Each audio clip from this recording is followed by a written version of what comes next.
এক ঝাঁক তরুণ আমরা ক্যাম্পাসে চলে আসলাম। তো ফলে হয়েছে কি আমরা ঢাকা ইউনিভার্সিটিতে যত মানে বেশি জানি, ঢাকা ইউনিভার্সিটির ছেলেপেলেরাও কিন্তু ঢাকা ইউনিভার্সিটি সম্বন্ধে এতটা না, 90 যাদের রক্তে আছে, মানে 90 আর ঢাকা বিশ্ববিদ্যালয়। বিশ্বাস করবেন, আমি টিএসসির যে গোল ইটা আছে না, ছাদ, সেই ছাদের উপর আমি উঠেছিলাম।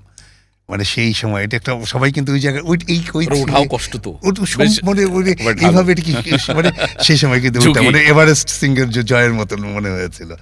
এইরকম একটা সময় গিয়েছে আমাদের টিএসসি এবং এতে তখন সংগঠন করলাম।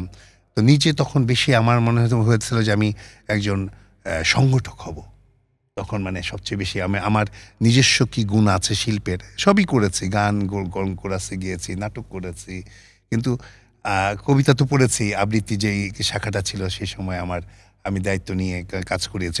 তখন বৃন্দ একটা স্টাইল ছিল, ওইটা তখন উত্তাল গণঅভ্যুত্থানের সঙ্গে সঙ্গে এটা অন্যরকম, জনমনেও একটা অন্যরকম মানুষ শুনতো এটা। তো এই দিনগুলোতে কিন্তু আমি নিজেকে বললাম না যে আমি সংগঠক মনে হতো যে আমি নিজেকে স্যাক্রিফাইস করবো। সংগঠক হতে গেলে কিন্তু অনেক কিছু স্যাক্রিফাইস করতে হয়।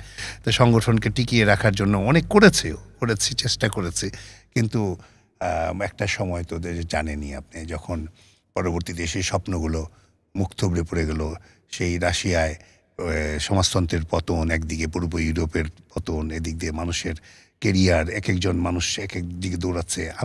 আমরা যারা কোনোদিন যে এত কিছু ছিল আমাদের, বিশ্বাস করবেন, আমরা ঢাকা শহরে বড় হয়েছি, ফলে হচ্ছে কি এই যে ব্যাপক কিছু, আমরা কিন্তু কেরিয়ার কোনোদিন গড়তে চাইনি, কারণ ঢাকা আমি বললাম তো কামরাঙ্গীচর তখন 20-30 হাজার টাকা পাওয়া যেত।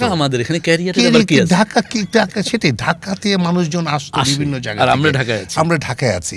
আমরা বড় স্বপ্ন দেখেছি কি সমাজ বদল হবে, সুন্দর একটা সমাজ গড়বে, এইসব জিনিস থাকবে না, জরাজীর্ণতা, মানুষে ভেদাভেদ। এবং আমি কিন্তু ওই যে আমার নজরুলের যে আদর্শটা, আমি নজরুল কবিতা পড়ি, আপনি জানেন এটা, সবাই জানে, মানে নজরুল আবৃত্তি শিল্পে মানেই সেটাই, কিন্তু আমি পড়েছি, কিন্তু আমি আপন মনে নজরুল পড়েছি।